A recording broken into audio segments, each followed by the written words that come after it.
समाई आयोग तो बनाया ही, साथ में जीजा आयोग भी बना दी। जीजा आयोग कौन? चिराग पासवान जी के जीजा बने हैं, संतोष मांझी जी के जीजा बने हैं। जब तेजस्वी यादव जी के परिवार की सरकार थी तो देखेंगे ना किसको किसको बनाए। बिहार में विधानसभा चुनाव होने हैं। इससे पहले राजनीतिक माहौल गर्मा गया है। एनडीए के बड़े नेताओं के रिश्तेदारों को लेकर विवाद शुरू हो गया है। तेजस्वी यादव ने नीतीश कुमार की सरकार पर निशाना साधा है। उन्होंने कहा कि सरकार को जमाई आयोग बना देना चाहिए। ये बात उन्होंने चिराग पासवान के बहनोई और जीतन राम मांझी के दामाद को पद मिलने के बाद कही थी।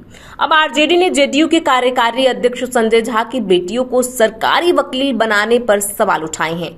आरजेडी का कहना है कि इससे दलितों, पिछड़ों और अति पिछड़ों के अधिकार मारे जा रहे हैं। नमस्कार, मैं हूं प्रियांशी और आप देख रहे हैं नव भारत लाइव। दरअसल आरजेडी ने एक्स पर एक पोस्ट किया है जिसमें केंद्र सरकार के आदेश की कॉपी है। इसके जरिए संजय झा की बेटियों आध्या झा और सत्या झा को सुप्रीम कोर्ट में वकील बनाया गया है। इन्हें केंद्र सरकार की तरफ से केस लड़ने की जिम्मेदारी दी गई है। यह नियुक्ति 3 साल के लिए की गई है। बता दें कि संजय झा की दोनों बेटियों ने कानून की पढ़ाई की है।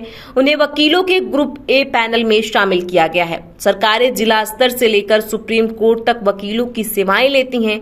इसके लिए वकीलों का नाम पैनल में होना जरूरी है। आरजेडी ने ट्वीट करके कुछ सवाल उठाए हैं। आरजेडी ने लिखा, जदयू के कार्यकारी राष्ट्रीय अध्यक्ष संजय झा जी की दोनों सुपुत्रियों को सुप्रीम कोर्ट में एक ही दिन ग्रुप ए पैनल काउंसिल बनवा दिया गया।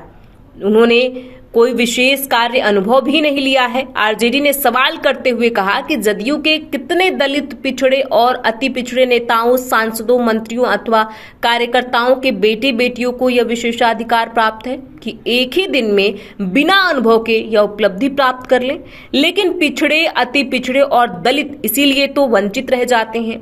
इसके साथ ही राजद ने आगे कहा कि दलितों, पिछड़ों, अति पिछड़ों की मेरिट, प्रतिभा, हक और अधिकार को कैसे छीन कर कुछ लोग बेशर्मी से जन्मजात श्रेष्ठ और मेरिटधारी बने रहने का स्वांग रचते हैं।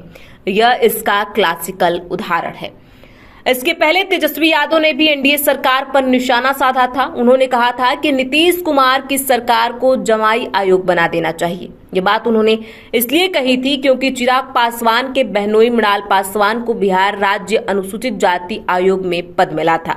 इसके अलावा जीतन राम मांझी के दामाद देवेंद्र मांझी को भी पद मिला था। अशोक चौधरी के दामाद सायन कुणाल को बिहार धार्मिक न्यास बोर्ड में जगह मिली थी। परिवारवाद की बात करते हैं नरेंद्र मोदी जी, जरा आए देखें क्या हो रहा है बिहार में। हमने तो पहले भी बोला था स्पेशल अरेंजमेंट करके जो है लोगों का कमीशन बनाना चाहिए, स्पेशल अरेंजमेंट करके। अब तो हम कहते हैं कि अब समाई आयोग तो बनाया ही, साथ में जीजा आयोग भी बना दी।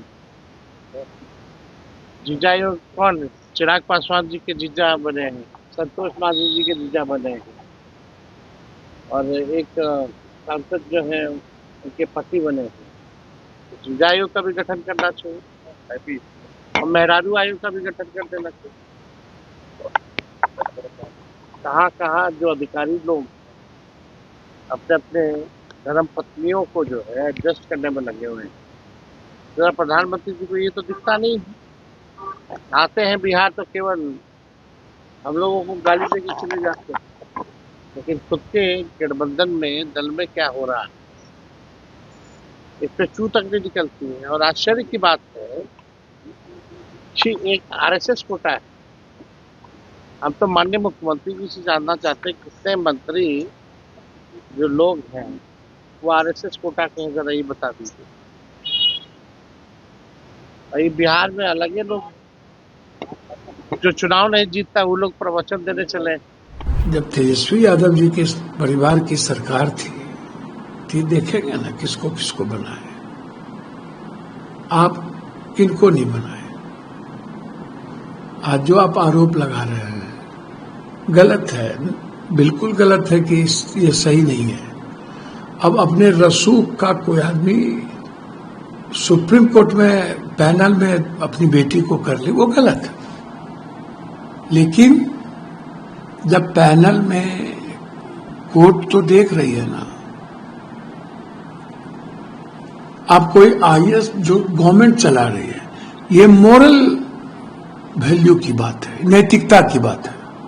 नैतिकता कहती है कि किसी कीमत पर आयोग में परिवार को नहीं लाना चाहिए।